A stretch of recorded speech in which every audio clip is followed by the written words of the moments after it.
So you think people should change for you? Really? And by really, you mean? No, I'm not being sarcastic, honestly. I'm not being funny neither. But why do you think people should change for you? Why should they conform to what you want?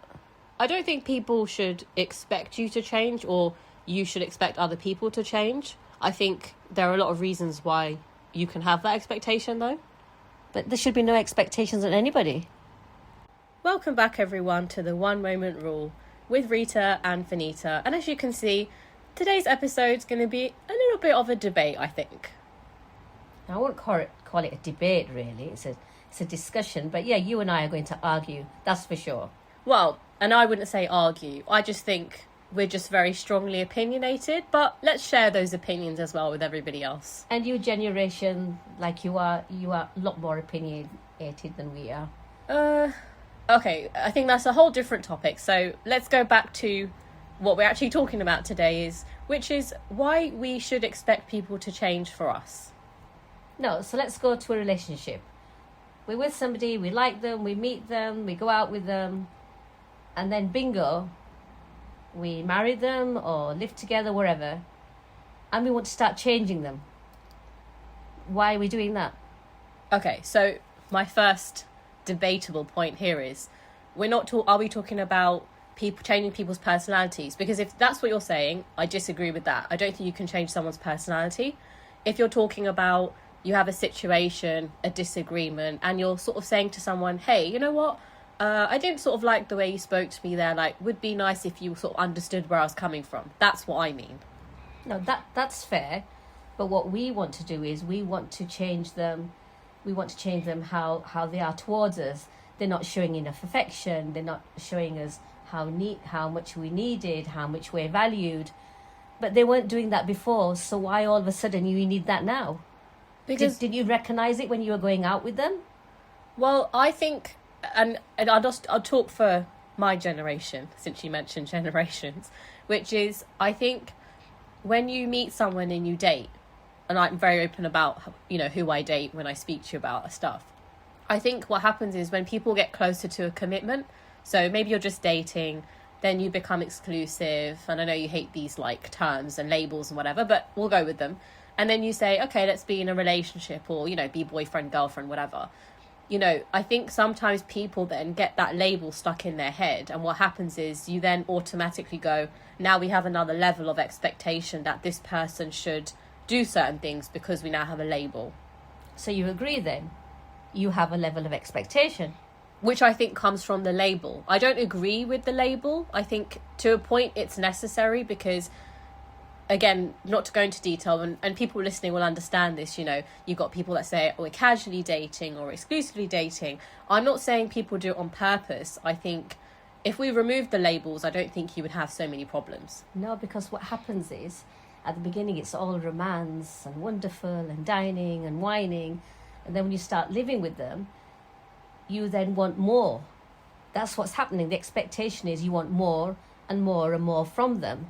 But they are who they are. They've shown you their true character when you were meeting them.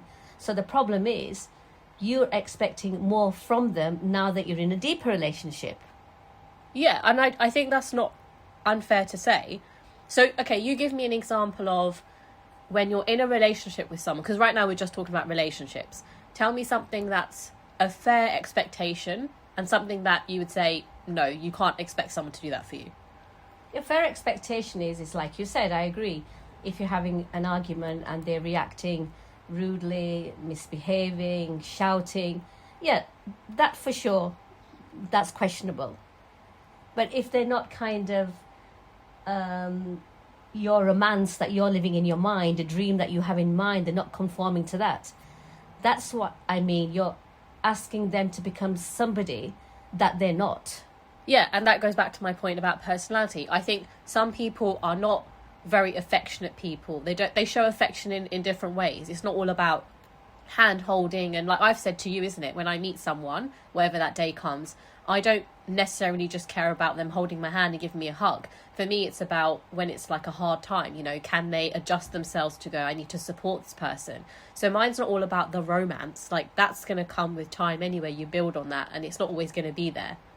Yeah, but I've also seen couples when we go out, when I've gone in my circle, they'll go back in the car and they'll have an argument. And I'll talk about one of my friends, and the argument was, I says, why did you have an argument with your husband after we all met? She goes, because he didn't defend me. I said, what was there to defend? What did you want him to do? Put an armour on and say, don't speak to my wife like that? Okay, I mean, was he rude or something? Maybe that's why she wanted him to say something? No, he wasn't rude. No one even thought anything of it. But clearly it triggered something for her, because probably, and I told her this, all her life she's probably defended herself when she was younger. And bingo, she's with her partner and nobody's stepped in to save her. Yeah, so I think while we're talking about these situations, we do have to remember that everything comes from somewhere, right? We always say that. Yeah, correct. Yeah. Why she felt so strong was that's come from somewhere. That created a trigger. But those triggers can affect your relationship because you're looking for something in a partner that you never had. So you want them to step in and fulfill a role that somebody else should have done. Yeah, I agree. You shouldn't, if you have a void or something that you didn't have when you were growing up, I think first you have to recognise that yourself, that is missing. But you're correct. Like, you can't then expect the person that you're then going to be in a relationship with to then fill that, because that's not really their responsibility. Their responsibility for me is to be there for you, to support you, to do all those things that they should do as a partner. But I don't think they should have to come in and fill this void. But how many people in your generation, or even my generation, recognise that? No, not many. Definitely not. And that's why you're having problems, because people are not reflecting and recognising their behavioural patterns. And not until you break that pattern yourself and understand yourself, how are you going to have a flourishing relationship? So to me, a flourishing relationship isn't about changing the other person. It's about the two of you together recognising those things and saying, hey, let's change and grow together, so it doesn't look like it just falls on one person. Correct. Okay, so what about family dynamics then? Yeah, in family dynamics, especially siblings, in my case, I was a younger sibling. I didn't like how the elder siblings were behaving, but there was like a 14-year to 18 years old generation gap between us. There was always going to be a problem. Yeah. And I wanted them to change, not to be who they were. But not until I recognised, again, the void, as you said, in myself, what I was looking for, then I let go of why do I want them to change. They are who they are. They've got their own demons, their own scripts in their mind going ahead, what they think is correct. I cannot change anybody. You cannot change anybody. You can only change yourself. That's all you have to focus on. And that's the only way relationships work. Yeah, and I think makes sense, because when you then say to us as siblings in our immediate family, and you'll say, you know, don't have these sort of expectations from each other, because what you've done is, instead of passing on this generational thinking, which a lot of people do, you've gone, well, hold on, I recognise that that's not always a fair expectation, so you've not told us to kind of continue with that thought process. Yeah, I would not expect you to have any expectation from your siblings, apart from supporting you when needed. But they are who they are. And if they do not conform to what you're looking for, then you set your boundary, how far you want to keep this relationship going. So I think the main thing for me in all of this is that you should firstly start focusing on changing yourself. And changing could mean anything, like growing as well. Grow yourself, change yourself, improve yourself. And then you could look to your partner or your family member or even a friend and say, what do I actually need from them? Because you might realise that you don't really need them to change. It's more about you. Correct. This is why recognising yourself first, what's missing, and then you understand that, you won't put the pressure on them to change. Yeah. I agree totally they should be there for emotional support. but don't ask them to be something which you need to fulfill your void. People will not change for anybody. People will change when they think there is a need to change. And if they feel they've got no need to change, you can sit with them till days, years, hours, and plead with them and whatever. It's not going to happen. Yeah, I think some people can be really stubborn and just think, well, what's wrong with me? I don't need to change. Some people are actually just in denial, that they just don't see, like maybe it's hard for them to see what they need to change about themselves, and there obviously then comes the pressure on somebody else to change them. And some people might say to you, what do you want me to change about? I'm doing everything. Exactly. What is this change that you're looking for? And if they don't understand what you're looking for, and if you can't communicate what change you're looking for, well then there's a big problem.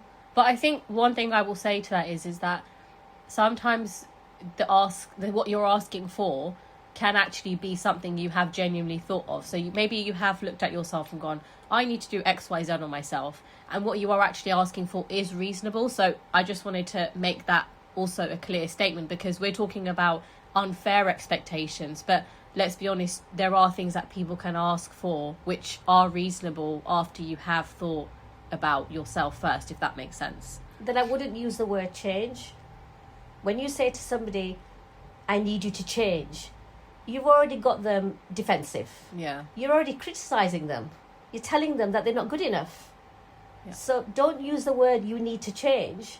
Say to them, look, something's missing here. We need to sort this out. There's some misunderstanding going on here. You use the word to somebody, you need to change. You are criticizing them. Right. They can take it that way. But how about saying, look, something's not right here. I need a bit of help. I need a bit of a support. The whole language, the whole vibe changes in your language as you guys use vibe. I'll use that one for you. That all changes. Yeah. But if they've got issues themselves and they hear these words, I have to change, and if they've got childhood issues, oh my God, they're going to think, I'm being criticised. And that becomes a whole other story. Yeah, I think you have to, as they say, change the narrative. You know, it's all about the style of communication. That goes back to what I said earlier about you have to look at someone's personality. They might not be, you can't find every single quality in somebody, whoever it might be, and go, that's how I need you to be. You have to also adjust and go, okay, they're like that, but I always knew they were like that. And am I being reasonable? I think you also have to question yourself, do a bit of self-talk. Yes, so I'm saying, understand yourself, but then understand them too. It's not just about you in a relationship. So to sum up, I think for everyone listening is, it's not unreasonable to ask for maybe some adjustments or sort of some change maybe for both of you in a relationship. But firstly, it's important to recognise in yourself first. And then you can look at your partner or your family member or your friend and say, this is what I might need from you, and then discuss it. So thank you everyone for listening once again. We really appreciate you being here and all the comments that come through and the questions. We also love to take suggestions of what you want to hear us talk about and debate between us as mother and daughter. So keep them coming in, and keep your eyes peeled on our Instagram page, where we will soon be letting you know what our next episode will be about. Thanks again.